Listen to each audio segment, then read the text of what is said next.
नमस्कार मित्रों। Basic to magic जो हमारा बैच चल रहा है उसमें सभी ने बहुत एंजॉय किया, सभी ने बहुत अच्छे से लर्निंग की। और अब हम लोग अपना एक एडवांस एस्ट्रोलॉजी कोर्स लेकर सामने आ रहे हैं। तो जो लोग इस कोर्स में रजिस्टर होना चाहते हैं तो वो उनका स्वागत है। आज फिर से बेसिक टू मैजिक वाले स्टूडेंट्स के लिए ही ये मैं वीडियो बना रही हूँ। ये रिकॉर्डिंग की जा रही है। एक पुस्तक है जिसका नाम है ज्योतिष प्रवेशिका। सुगम ज्योतिष प्रवेशिका। देखिए, क्लासिक्स को पढ़ना बहुत जरूरी होता है। जब आप एक बार ज्योतिष में एंटर कर गए तो आपको ये जानना कि ज्योतिष की शुरुआत कहाँ से हुई, कैसे हुई, ये सारी चीजें जानना भी बहुत जरूरी है। एक छोटी बुक है, केवल 344 पेज है, बहुत पुरानी है। देखिए, आप यहाँ पर लिखा हुआ देखेंगे, भूमि का लेखक माननीय डॉक्टर श्री संपूर्णानंद जी, जो उत्तर प्रदेश के मुख्यमंत्री भी रहे हैं। और यहाँ देखिए सारा डिस्क्रिप्शन दिया है। लेखक इसके पंडित गोपेश कुमार ओझा जी बने, MA LLB। अब आपको हैरानी होगी इस पुस्तक के बारे में जानकर कि ये 1959 की किताब है। अक्टूबर 1959 लिखा है यहाँ, और मूल्य 5 रुपया। तो बस आप समझ जाइए कि अगर 344 पेज की किताब 5 रुपए की आ रही है और 1959 की है, तो इसकी कितनी कितनी पुरानी होगी ये।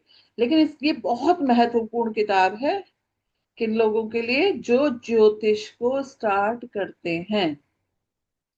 तो सबसे पहले श्री गणेशाम्बा गुरु चरणों भो नमः। गणेश भगवान को, अम्बा यानी देवी को, गुरु के चरणों में सब में नमस्कार करते हुए हम इस किताब को शुरू करते हैं। इस किताब को मैं पूरा पढ़ूंगी आप लोगों के लिए। इससे क्या होगा आप लोगों को, देखिए कई बार क्या होता है, हिंदी पढ़ते समय हम लोगों की आजकल आजकल हिंदी, हम 2026 में जी रहे हैं। आजकल के हिंदी इतनी अच्छी नहीं है, मतलब सॉरी टू से। लेकिन क्योंकि इंग्लिश का प्रचलन ज्यादा हो गया है तो किताबों में लिखी हुई बहुत सारे शब्दों का हम लोग मीनिंग नहीं जान पाते हैं। तो हम कोशिश करेंगे कि मिलकर साथ पढ़ें, और इनके मीनिंग भी मैं आप लोगों को बताती चली जाऊं। तो गोपेश कुमार ओझा जी की ने ही लिखी है। प्रेरणा किन्होंने दी है ये भी हमने पढ़ लिया। ये इसका विषयानुक्रमण मतलब कंटेंट डिस्क्रिप्शन दिया हुआ है यहाँ पर।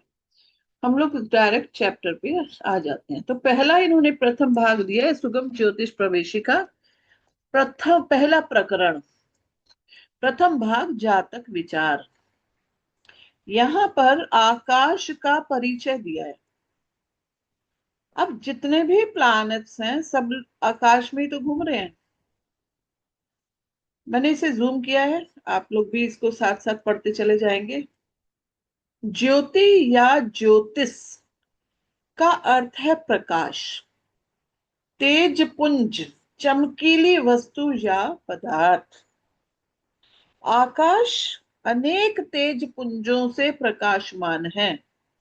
आकाश का विस्तार कितना है इसका अभी तक कोई पता ही नहीं लगा पाया। प्रकाश या रोशनी प्रदान करने वाले कितने सूर्य या तारागण आकाश में है, इसका पूर्ण ज्ञान अभी तक नहीं है। हाँ, यह अवश्य है कि हमारे सूर्य की अपेक्षा और भी अधिक प्रकाशमान, इससे भी बड़े और अधिक प्रभावशाली तेजपुंज तारागण आकाश में हैं। वे हमारी पृथ्वी से इतनी अधिक दूर है कि उस दूरी को हम अरबों खरबों मीलों में भी व्यक्त नहीं कर सकते। अर्थात क्या मीनिंग क्या हुआ कि आप ये सोच लीजिए, जिस सूर्य के हम रोजाना दर्शन करते हैं सुबह उठकर, जो हमारी धरती को प्रकाशित करता है, ऐसे ही कितने सूर्य हैं आकाश में कहा नहीं जा सकता। आगे लिखते हैं कि प्रकाश या रोशनी की रफ्तार 1 मिनट में 1,86,000 मील है। अर्थात यदि पृथ्वी से 1,86,000 मील दूर कोई तेज रोशनी आविर्भूत हो तो उस रोशनी की प्रकाश किरणों को पृथ्वी तक पहुंचने में 1 सेकंड का समय लगेगा। बहुत से तारागण पृथ्वी से इतनी दूर हैं कि उनके प्रकाश को पृथ्वी तक पहुंचने में सैकड़ों वर्ष लगते हैं। सैकड़ों वर्ष। इसी से उनकी दूरी का अनुमान लगाया जा सकता है। कितनी दूर होंगे? ब्रह्म पुराण के अध्याय संख्या 24 में आकाश के अपरिमित विस्तार का वर्णन दिया गया है। और 25वें अध्याय में भगवान नारायण का शिशुमार आकृति का, जो आकाश में विराट रूप है, इसका वर्णन करते हुए वो कहाँ क्या लिखते हैं? कौन से पुराण की बात कर रहे हैं? ब्रह्म पुराण। ब्रह्म पुराण में लिखा है आकाश का विस्तार, अपरिमित विस्तार। और कौन से अध्याय में? 24वें अध्याय। 25वें अध्याय में भगवान नारायण का शिशुमार की आकृति का, जो आकाश में विराट रूप है। हम बार बार जब कुंडली का निर्माण करते हैं तो हम बार बार कहते हैं काल पुरुष की कुंडली, काल पुरुष की कुंडली, काल पुरुष, काल पुरुष। ऐसी बात करते हैं ना। ऐसे ही एक विराट पुरुष होते हैं, विराट रूप, काल पुरुष को तो हम ईश्वर कह देते हैं। काल पुरुष की कुंडली है, मेष लग्न है। लेकिन एक ऐसे ही वास्तु पुरुष भी होते हैं। शिशुमार की आकृति का भी वर्णन है। इसको अब हम आगे समझने की कोशिश करते हैं। हमारे जितने भी ग्रंथ हैं वो सब लिखे गए हैं संस्कृत भाषा में। लेकिन हमें बहुत ज्यादा धन्यवाद करना चाहिए उन लोगों का जिन्होंने इनको ट्रांसलेट कर दिया। उन्हें पता था कि शायद संस्कृत भाषा का उतना इम्पैक्ट ना रह पाए, लेकिन आज भी लोग बिना संस्कृत के हम लोगों का काम नहीं चलता। अगर ये कोई ये कहे आज के समय में कि उसे संस्कृत नहीं आती, तो ये बिल्कुल सच बात नहीं है। क्यों? क्योंकि पैदा होते ही हमारे यहाँ लोग बच्चों को भी गायत्री मंत्र का जाप करना सिखा दिया जाता है। तो मैक्सिमम बच्चों को, मैक्सिमम मैं तो कहूंगी 98% भारतीयों को, मैं तो भारतीय शब्द यूज कर रही हूँ। भारतीय क्यों कह रही हूँ? क्योंकि सभी को आती है संस्कृत। आप एक श्लोक को 5 से 6 बार समझ पढ़ लीजिए, आपको तुरंत उसका मीनिंग समझ आ जाएगा। यह क्या लिखा है? तारामयम भगवतः शिशुमार कृति प्रभो दीवी रूपम हरेर तु तस्य पुच्छे स्थितो ध्रुवः। इसका मीनिंग क्या लिखा है? श्रीमद् भागवत पंचम स्कंद के अध्याय संख्या 22 से लेकर 25 में भी आकाश का विस्तृत वर्णन किया गया है। पीछे हमने क्या पढ़ा कि कौन से पुराण में? ब्रह्म पुराण में इसका आकाश का वर्णन मिलता है। लेकिन केवल ब्रह्म पुराण में ही नहीं, किसमें भी मिलता है? श्रीमद् भागवत में भी इसका वर्णन आता है। ठीक है, चलिए पढ़ते हैं। इस पंचम स्कंद के अध्याय 22 से 25 में भी आकाश का विस्तृत वर्णन किया गया है। ठीक है, स्क्रॉल नहीं हो रहा है, 1 सेकंड में इसको धीरे धीरे स्क्रॉल करना, ये ज्यादा हो जाता है। एनीवे, अभी होगा।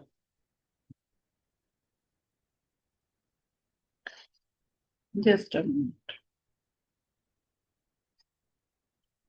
शिशुमार चक्र का वर्णन करते हुए कहते हैं कि सप्त ऋषियों, यानी कि जो 7 ताराओं का मंडल है, अगर हम आकाश में इसको समझें तो हमें 7 ताराओं का मंडल इसे ऐसा दिखता है। आप लोगों ने देखा भी होगा ये आकाश में, इसको उर्सा मेजर करके बोला जाता है, उर्सा मेजर। 7 तारे ऐसे हैं जो इस तरह से एक चौकोर बनाए हुए दिखाई देते हैं, पतंग की तरह। और ये उनकी टेल है, ये देखिए। अब ये जो 7 तारे हैं ये दरअसल 7 ऋषि हैं। ये क्या है? अगर आप आकाश में 7 तारा मंडल के दर्शन कर पाते हैं तो इसका क्या मतलब है कि आप इन 7 ऋषियों के दर्शन कर रहे हैं। और वो 7 ऋषि कौन है? वशिष्ठ, विश्वामित्र, जमदग्नि, गौतम, कश्यप, भारद्वाज और अत्रि। करने चाहिए इनके दर्शन। ये आकाश में 7 तारा मंडल सब ने देखे हैं, और अगर नहीं देखे हैं तो इन्हें देखना चाहिए और इन्हें प्रणाम भी करना चाहिए। शिशुमार चक्र का वर्णन करते हुए कहते हैं कि सप्त ऋषियों यानी 7 तारों का मंडल से 13 लाख योजन ऊपर ध्रुव लोक है। यानी ये जो 7 तारा मंडल हमें दिखाई देते हैं उर्सा मेजर के रूप में, इनसे भी कितने ऊपर? कितने ऊपर बोला है? 13 लाख योजन ऊपर। क्या है? ध्रुव लोक। आपने ध्रुव तारा सुना है ना? हमेशा कौन सी दिशा में दिखता है? उत्तर दिशा में दिखता है।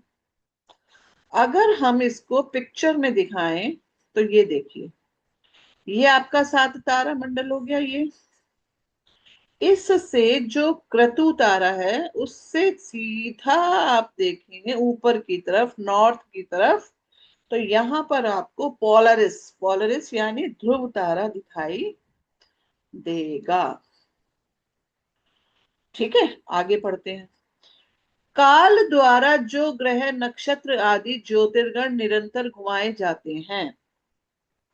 हमने क्या पढ़ा था? भचक्र, भचक्र पढ़ा था। बीच में पृथ्वी है, उसके चारों ओर ग्रह घूम रहे हैं, और उसके चारों ओर नक्षत्र, और उसके चारों ओर राशियां। तो कह रहे हैं कि काल द्वारा, काल क्या है? समय, समय द्वारा जो ग्रह और नक्षत्र ज्योतिर्गण निरंतर घुमाए जाते हैं, उन सब के आधार स्तंभ रूप से ध्रुव हैं। यानी कि क्या होता है ना, एक पोल है और उस पोल पर ऐसे भचक्र उसके चारों ओर घूम रहा है, ऐसे, है ना? जैसे हमें कहा कि पवन चक्की, पवन चक्की समझते हैं आप? विंड मिल होती है। विंड मिल के लिए क्या होता है, एक बड़ा सा डंडा, बहुत बड़ा ऊंचा ऐसे बना दिया जाता है और उस पे पंखे लगाए जाते हैं ऐसे। उसे क्या कहते हैं? पवन चक्की। और ये पवन चक्की कहाँ घूमते रहते हैं? उसका आधार क्या बनता है? ये पोल, ये पोल ही बनता है ना। तो वो वही कह रहे हैं कि जो ध्रुव स्तंभ है, ध्रुव है, वो आधार स्तंभ है, और उसके चारों ओर ये सब घूमते रहते हैं। बहुत से शास्त्रों में इस आकाशीय विस्तृत तारा मंडल का शिशुमार इस नाम से वर्णन है। ठीक है, इसका क्या नाम कह दिया इन्होंने? शिशुमार। शिशुमार सुस को कहते हैं। यह शिशुमार कुंडली मारे हुए है और इसका मुख नीचे की ओर है, नीचे देख रहा है। इसकी पूंछ के सिरे पर ध्रुव स्थित है।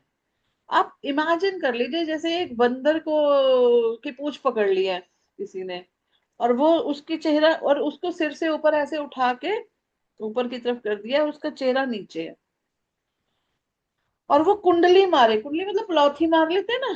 तो मैं आपको एक पिक्चर दिखाती हूँ। जैसे आप ऐसे ये मानिए, ये कौन है? ये वास्तु पुरुष है। ये वास्तु पुरुष है, इनका चेहरा नीचे की ओर होता है, यानी कि पृथ्वी पर देख रहे हैं ये। ठीक है, इनका चेहरा नीचे की ओर होता है। जैसे काल पुरुष हम कहते हैं, काल पुरुष का चेहरा ऊपर की ओर होता है, और वास्तु पुरुष का चेहरा नीचे की ओर होता है। चलिए आगे पढ़ते हैं। कुंडली मारे हुए इसके कटी प्रदेश में सप्त ऋषि हैं। कटी प्रदेश क्या होता है? कमर। यह शिशुमार दाहिनी ओर को सिकुड़कर कुंडली मारे हुए है। ऐसी स्थिति में अभिजीत से लेकर पुनर्वसु तक 14 नक्षत्र इसके दाहिने भाग में है। अब अगर हम इस पिक्चर को देखें तो राइट हैंड ये होगा, लेफ्ट हैंड ये होगा, तो दाहिनी ओर यानी कि इस तरफ कौन से नक्षत्र बताए हैं? पुनर्अभिजीत से लेकर पुनर्वसु तक 14 नक्षत्र इसके दाहिने भाग में, दाहिना यानी राइट, तथा पुष्य से लेकर उत्तराषाढ़ा पर्यंत 14 नक्षत्र इसके बाएं भाग में है। इसकी पीठ में अजवीथी, अजवीथी का मतलब क्या है, मूल, पूर्वाषाढ़ा और उत्तराषाढ़ा नामक नक्षत्रों के समूह हैं। और पेट में आकाश गंगा है, मिल्की वे गैलेक्सी। मिल्की वे गैलेक्सी आप सब जानते हैं, तारा मंडल। इसके दाहिने और बाएं, दाहिने यानी राइट, बाएं मतलब लेफ्ट, कटी तटों में पुनर्वसु और पुष्य नक्षत्र हैं, ये हमने ऊपर भी पढ़ लिया। पीछे के दाहिने और बाएं चरणों में आद्रा और आश्लेषा नक्षत्र हैं। कहने का अर्थ ये है कि सारे नक्षत्र इसके आसपास ही हैं, तथा दाहिने और बाएं नथुनों में, मतलब जो नाक होती है, नाक के ये नथुने हैं ना, नथुनों में क्रमशः अभिजीत और उत्तराषाढ़ा नक्षत्र हैं। इसी प्रकार दाहिने और बाएं नेत्रों में श्रवण और पूर्वाषाढ़ा नक्षत्र एवं दाहिने बाएं कानों में धनिष्ठा और मूल नक्षत्र हैं। अब आप इमेजिन करते जाइए इस पिक्चर को और नक्षत्रों को लगाते चाहिए। ये नथुने हैं, ये कान है, नक्षत्रों को बैठाते जाइए, इमेजिन करते जाइए। मघा, पूर्व फाल्गुनी, उत्तर फाल्गुनी, हस्त, चित्रा, स्वाति, विशाखा, अनुराधा, ये 8 नक्षत्र शिशु मार की बाई पसलियों में है। पसलियां क्या होती हैं, रिब्स। ये तो दाई हो गई और ये बाई हो गई, तो बाई पसलियों में है। तथा मृगशिरा, रोहिणी, कृतिका, भरणी, अश्विनी, रेवती, उत्तरा भाद्रपद एंड पूर्व भाद्रपद नक्षत्र कुंडली भूत नारायण की दाहिनी पसलियों में है। कौन से नक्षत्र दाहिनी पसलियों में है, जो अभी हमने पढ़े। इस डॉक्यूमेंट का लिंक मैं आप लोगों को डिस्क्रिप्शन बॉक्स में भी डाल दूंगी, तो आप लोग वहां से इसको डाउनलोड करके रखिएगा जरूर। ठीक है, वैसे मैंने ग्रुप में भी शेयर कर दिया है अपने स्टूडेंट्स के लिए, लेकिन जो लोग स्टूडेंट्स नहीं हैं और वो भी देखना चाहते हैं तो इसका लिंक मैं शेयर कर दूंगी। तो कह रहे हैं कि दाई पसलियों में कौन कौन से नक्षत्र हैं और बाई पसलियों में कौन कौन से नक्षत्र हैं, उसका इन्होंने यहाँ डिस्क्रिप्शन दिया है। आगे देखिए, शतभिषा और ज्येष्ठा ये 2 नक्षत्र क्रमशः दाहिने और बाएं कंधों की जगहों पर हैं। कंधे आप जानते हैं, शोल्डर्स। इस शिशु मार्ग की ऊपर की थूथनी से में अगस्त्य। अब थूथन क्या होता है, जो आपके लिप्स होते हैं, लिप्स से ऊपर नाक, ये नाक मान लीजिए और ये ठोड़ी मान लीजिए, तो ये वाला हिस्सा थूथन कहलाता है। ठीक है, जैसे आप जानवर देखिए, जानवर का जो हिस्सा आगे की तरफ बढ़ा हुआ होता है, जैसे आप गाय हो या फिर कुत्ते हो या फिर इस तरह के चतुष्पद जो जानवर होते हैं, भैंस, बैल, इनका कौन सा हिस्सा चेहरे का आगे की तरफ बड़ा होता है, वो थूथन है। इस शिशुमार की ऊपर की थूथनी में अगस्त्य, नीचे की ठोड़ी में नक्षत्र रूप यम, मुखों में मंगल, लिंग प्रदेश में शनि, कुकुद में बृहस्पति। अब कुकुद क्या होता है, कुबड़, यानी कि जो गर्दन के पीछे हल्का सा उठा हुआ भाग होता है, गर्दन के पीछे ये वाला भाग, छाती में सूर्य, हृदय में नारायण, मन में चंद्रमा, नाभि में शुक्र और स्तनों में अश्विनी कुमार, प्राण और अपान में बुध, गले में राहु, समस्त अंगों में केतु और रोमों में संपूर्ण तारामंडल स्थित है। आई होप ये भी समझ आ गया होगा आप लोगों को। एतद है वह भवतो विष्णु सर्व देवता मयम रूपम, अर्थात यह भगवान विष्णु का सर्वदेवमय स्वरूप है। उपयुक्त विस्तृत वर्णन के लिए देखिए श्रीमद् भागवत के पंचम स्कंद के अध्याय संख्या 22 से 25 तथा विष्णु पुराण के दूसरे अंश के अध्याय संख्या 7 से 12। अब इन्होंने कहा ये लाइनें हमने कहाँ से ली है, हमने इन पुराणों से पढ़ा है। इस विष्णु स्वरूप द्वारा अनंत ब्रह्मांड नायक पृथ्वी के चराचर प्राणियों की स्थावर जंगम सभी पदार्थों की सृष्टि स्थिति विलय करते हैं। अब यही जो स्वरूप है, यही पृथ्वी पर रहने वाले जितने भी प्राणी हैं, जितने भी प्राणी हैं, चाहे वो पेड़ पौधे हों, चाहे वो जानवर हों, चाहे वो मनुष्य हों, उनकी सृष्टि कैसे होगी, उनकी स्थिति, स्थिति यानी कि वो कैसा उनका जीवन चलेगा, विलय यानी कि उनकी मृत्यु यानी कि उनका खात्मा कैसे होगा, इसी नारायणी शक्ति का पृथ्वी के जीवों पर, अन्न आदि पदार्थों पर, सामाजिक तथा राजनीतिक व्यवस्थाओं पर, आर्थिक तथा व्यापारिक जगत पर क्या प्रभाव पड़ता है, यह ज्योतिष का विषय है। Are you getting the point now? ज्योतिष क्या है कि ये जो विष्णु स्वरूप है, आकाश है, आकाश में ये जो है, इनसे जो छनती हुई एनर्जी हम लोगों तक आ रही है, इसका पृथ्वी के जीवों पर, जीवों यानी मनुष्य, जानवर, कीड़े मकोड़े, पेड़ पौधे, हर वो इंसान जिसमें जीवन है, जीव किसको कहते हैं, जिसमें जीवन है, अन्न, हर पदार्थ, सामाजिक व्यवस्था, राजनीतिक व्यवस्था, आर्थिक व्यवस्था, व्यापारिक जगत पर क्या प्रभाव पड़ता है, यही तो ज्योतिष है। यह पौराणिक मत है। शुद्ध ज्योतिष के दृष्टिकोण से हमारी पृथ्वी ब्रह्मांड का एक अणु मात्र है। और इस तरह से अगर हम सोचें कि हजारों तरह, हजारों मतलब हजारों से भी ज्यादा, अनगिनत, मतलब गिने नहीं जा सकते इतने सूर्य हैं हमारी ब्रह्मांड में, और उस ब्रह्मांड में एक सूर्य हमारा सूर्य, और उसमें एक पृथ्वी हमारी, तो अणु मात्र है, बिल्कुल छोटा सा, जो समस्त सौर मंडल, सूर्य मंडल, अनंत कोटि तारा मंडल ग्रहों द्वारा प्रभावित है। दार्शनिक मत से नारायण के शरीर में ग्रह संचार से जो कुछ होता है उसका प्रभाव नर यानी मनुष्य पर पड़ता है। यत पिंडे तत् ब्रह्मांडे, ये हमें बहुत याद रखना चाहिए ज्योतिष सीखने वालों को, कि जो ब्रह्मांड में घटनाएं होंगी उसका असर पिंड, पिंड यानी शरीर यानी हम लोगों पर होगा।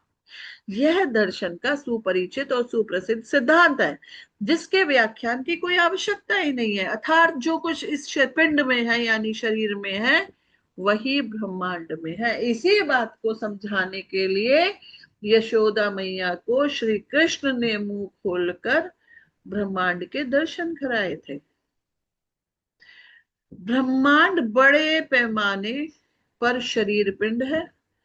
इस शरीर पिंड के अंतर्गत रहने वाला माया व छिन्न आत्मा है, मतलब वो एनर्जी जो हमें ऊपर भगवान से आ रही है, वो आत्मा है।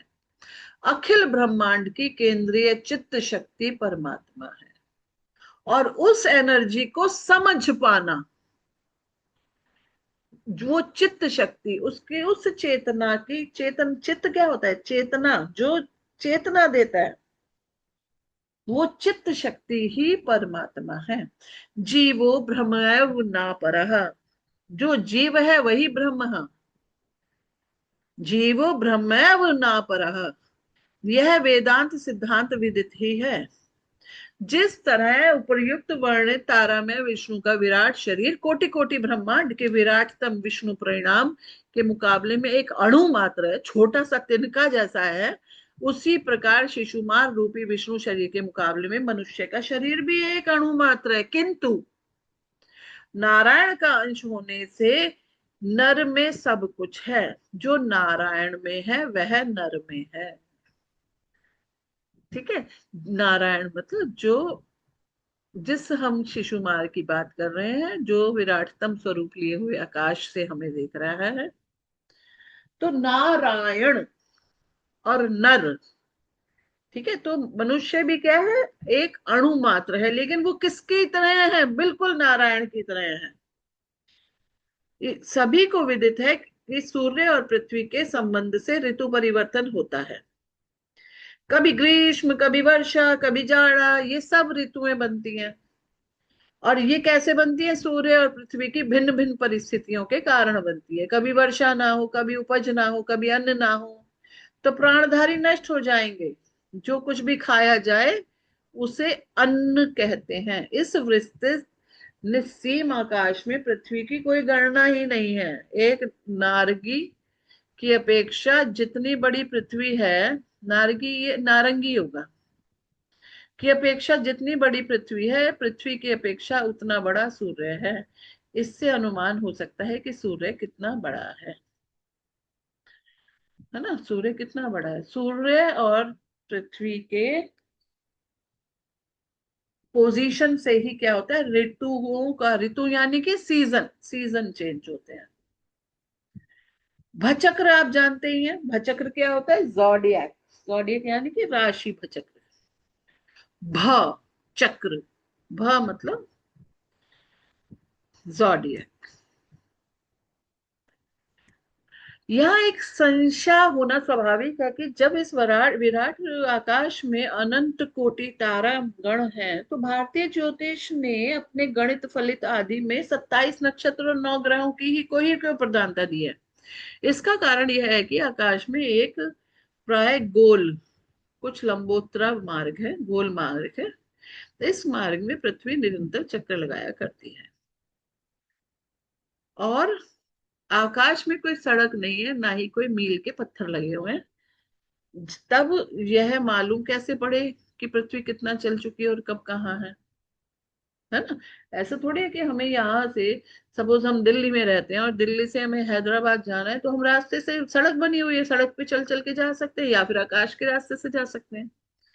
ठीक है, तो लेकिन पृथ्वी के लिए ऐसे कोई, पृथ्वी अगर चक्कर लगा रही है तो चक्कर लगाने के लिए कोई वहां पे सड़क थोड़ी बनी हुई है, नहीं बनी हुई। पर तो कैसे पता चले कि ये स्टार्टिंग पॉइंट है, ये एंडिंग पॉइंट है, कैसे, कितनी चल चुकी, क्या हुआ, दोबारा चक्कर लग रहा है।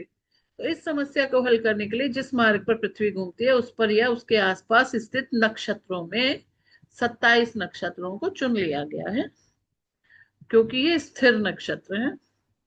ग्रह हैं चंद्रमा, मंगल, बुध, बृहस्पति, शुक्र और शनि, तो घूमते रहते हैं, किंतु नक्षत्र अपनी जगह स्थिर रहते हैं।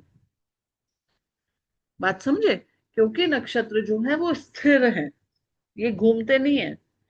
तो हमें ये पता चल जाता है, अच्छा, इस नक्षत्र को पार किया था, अब ये ग्रह दोबारा इस नक्षत्र में आ गया है, इस नक्षत्र से उस नक्षत्र में चला गया। तो इन 27 नक्षत्रों में वही काम लिया है जो मील के पत्थरों से लिया जाना चाहिए। यदि कोई मोटर दिल्ली से कलकत्ते के लिए रवाना हो, हम कहें कि वह 270वें मील पर है, तो दिल्ली से कलकत्ते जो सड़क जाती है उसका नक्शा पास होने से हम तुरंत जान जाएंगे कि मोटर कहाँ पर है। इसी प्रकार पृथ्वी के गोलाकार मार्ग को 27 नक्षत्रों में बांटने की व्यवस्था इसलिए की गई है जिससे हमें स्थान का पता चल सके। और नक्षत्रों के नाम आपको जहां पता ही है, ये लिखे हैं, अश्विनी, भरणी, कृतिका, रोहिणी, मृगशिरा, आद्रा, पुनर्वसु, पुष्य, अश्लेषा। फिर मघा, पूर्व फाल्गुनी, उत्तर फाल्गुनी, हस्त, स्वाति, विशाखा, अनुराधा, ज्येष्ठा। फिर मूल, पूर्वाषाढ़, उत्तराषाढ़, श्रवण, धनिष्ठा, शतभिषा, पूर्व भाद्रपदा, उत्तर भाद्रपदा और रेवती। श्रवण और उत्तराषाढ़ के बीच में ही अभिजीत नक्षत्र आता है, ये भी आपको पता है। किंतु अब कहीं कहीं, जैसा कि ऊपर दिए गए ब्रह्म पुराण और श्रीमद् भागवत के उदाहरण से पता चल, में भी अभिजीत की चर्चा की जाती है। किन्हीं किन्हीं ज्योतिष के चक्रों में अभिजीत का यूज भी होता है। जो हमारी सीरीज है ट्रांजिट वाली, उसमें हमने कुछ चक्रों का, जैसे कोट चक्र, ऐसे चक्रों का जो यूज किया, तो उसमें हमने अभिजीत नक्षत्र को यूज किया है। अब यहाँ पे जो भचक्र को पढ़ा था ना, जॉडियक जॉडियक जॉडियक, भ क्या होता है, भ का मतलब नक्षत्र ही तो है। चक्र मतलब गोल गोल को चक्कर लगाना, चक्कर, चक्र, गोल घूमने वाली वस्तु को चक्र कहते हैं। चक्र से ही चक्कर शब्द आ गया है। इस कारण भचक्र का अर्थ है वह नक्षत्रों का गोला कार चक्कर जिस पर कोई चीज घूमती है। इस नक्षत्र चक्र पर पृथ्वी घूमती है।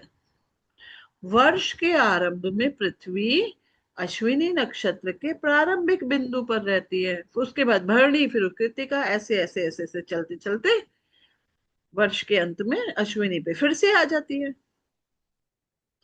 अब नवग्रह, हम लोग पृथ्वी के जीव हैं, पृथ्वी पर वास करते हैं, तो पृथ्वी के प्रभाव से प्रभावित होंगे। यह समझ लीजिए कि हम पृथ्वी के अंग हैं। पृथ्वी सूर्य के चारों ओर घूम रही है। पृथ्वी के परिभ्रमण का मार्ग 27 नक्षत्रों का चक्र है, ये समझ आ गया। चंद्रमा पृथ्वी के चारों ओर घूम रहा है। चंद्रमा के प्रकाश और प्रभाव से पृथ्वी की सारी वनस्पति पैदा होती है। ठीक है, आगे देखिए क्या लिखा है। समस्त जड़ी बूटी पेड़ पौधे सब चंद्रमा से पोषण प्राप्त करते हैं। सब किससे पोषण प्राप्त करते हैं? चंद्रमा से। ठीक है, आगे। इसी कारण चंद्रमा को औषधिपति भी कहा गया है। क्या कहा गया है? औषधिपति। ये हमेशा हमें याद रखना चाहिए। अगर कोई बीमार है तो उसे, उसका कहते हैं मन, मन और करो, मन को बहलाओ, या मन अच्छा रहे उसका। अगर मन अच्छा नहीं है तो वो ठीक नहीं होगा। और मन को चंद्रमा से जोड़ा गया। मन का स्ट्रांग होना बहुत जरूरी है कि वो ठीक हो जाएगा। समुद्र में ज्वार भाटे का कारण भी चंद्रमा ही है। बाकी मंगल, बुध, बृहस्पति, शुक्र, शनि, ये पांचों ग्रह सूर्य के चारों ओर चक्कर लगाते हैं। जैसे पृथ्वी सूर्य का चक्कर लगाती है, सूर्य की प्रदक्षिणा करती रहती है, वैसे ही ये पांचों भी करते रहते हैं। इस कारण इन ग्रहों का भी हम पृथ्वीवासियों पर प्रभाव पड़ता है। हमारी पृथ्वी सूर्य के चारों ओर प्रदक्षिणा करती है। इस कारण जिन नक्षत्रों के पास वह जाती है, उन 27 नक्षत्रों का और जो ग्रह सूर्य के चारों ओर प्रदक्षिणा करते हैं, उनका विशेष प्रभाव पृथ्वी पर पड़ता है। अतः भारतीय ज्योतिष का आधार 9 ग्रह और 27 नक्षत्र हैं। मंगल, बुध, बृहस्पति, शुक्र, शनि, इन 5 ग्रहों के अतिरिक्त राहु और केतु भी 2 ग्रह हैं, भारतीय ज्योतिष में माने गए हैं। इनको भारतीय ज्योतिष में माना जाता है, लेकिन हर्षल, नेपच्यून और प्लूटो को नहीं माना जाता। इसको कहाँ माना जाता है? पाश्चात्य ज्योतिषी मानते हैं। राहु केतु 2 उपग्रह हैं। ये कोई दिखाई देने वाले ग्रह नहीं है, इसी कारण इन्हें छाया ग्रह कहते हैं। पृथ्वी का सूर्य के चारों ओर भ्रमण का एक मार्ग है, और चंद्रमा सूर्य पृथ्वी के चारों ओर। तो सपोज ये मान लीजिए कि ये सूर्य है। अब यहां पर बनाती हूं मैं ये, सपोज ये सूर्य है। सूर्य के चारों ओर पृथ्वी ऐसे इस पाथ पर घूम रही है, और यहां पर जो अगर पृथ्वी है ऐसे टिल्टेड है ना, इसके चारों ओर कौन घूम रहे हैं? चंद्रमा। चंद्रमा का पाथ है, थोड़ा सा अच्छा गोला बना देती हूँ। तो ये जो नॉड्स हैं, परिक्रमा पथ, जहां पर दोनों के परिक्रमा पथ कट लगते हैं, नॉड्स होते हैं। आगे वाला राहु और पीछे वाला केतु कहलाता है। ठीक है, तो चंद्रमा का पृथ्वी के चारों ओर भ्रमण का अन्य मार्ग है। यहाँ दोनों मार्ग एक दूसरे को काटते हैं, वही नाम राहु। और चंद्रमा अपने मार्ग पर चलता हुआ जब चक्र से उस स्थान पर पहुंचता है, उसको पार करने पर वह उत्तर को चला जाएगा। उस बिंदु को राहु कहेंगे। अतः अंग्रेजी ज्योतिष में राहु ना कह के नॉर्थ नोड ऑफ मून कहते हैं। क्या कहते हैं इसे? North node of moon. क्योंकि हमने क्या कहा? आगे वाला। आगे वाला यानी कि जैसे जैसे ही चंद्रमा यहाँ चला जाएगा, घूमता घूमता घूमता घूमता, तो ये जो आगे वाला नोड है, ये राहु है, और ये पीछे वाला नोड क्या है? केतु है। ठीक है, चंद्रमा चक्कर पूरा करता हुआ वो जब भचक्र के उस बिंदु पर पहुंचता है, जिसे पार करने पर दक्षिण को चला जाएगा, तो उस बिंदु को केतु कहेंगे। राहु का स्वरूप सांप की भांति माना गया है। राहु को सर्प का और केतु को पूंछ कहते हैं। यह जो पृथ्वी के मार्ग और चंद्रमा के मार्ग का एक दूसरे को काटने वाला चौराहा है या बिंदु है, वह स्थिर नहीं है, वह सरकता रहता है। 18 वर्ष में मंडलाकार घूमकर फिर अपने पूर्व स्थान पर आ जाता है। इसलिए लोक व्यवहार में कहते हैं कि राहु को पृथ्वी की परिक्रमा करने में 18 वर्ष का समय लगता है। यह जो राहु का स्थान है, दोनों मार्ग जहां एक दूसरे को काटते हैं, वह चौराहा है। वह पीछे की ओर सरकता रहता है। पश्चिम अश्विनी नक्षत्र से रेवती नक्षत्र, रेवती से उत्तर भाद्रपद, उत्तर से पूर्व भाद्रपद, मतलब कहना चाहिए उल्टा चलता है, पीछे की ओर हटता है। इसीलिए हम लोग व्यवहार में कहते हैं राहु उल्टा चलता है, वक्र ये चलता है, वक्र गति है, ऐसा टेढ़ा मेढ़ा उल्टा उल्टा चलना।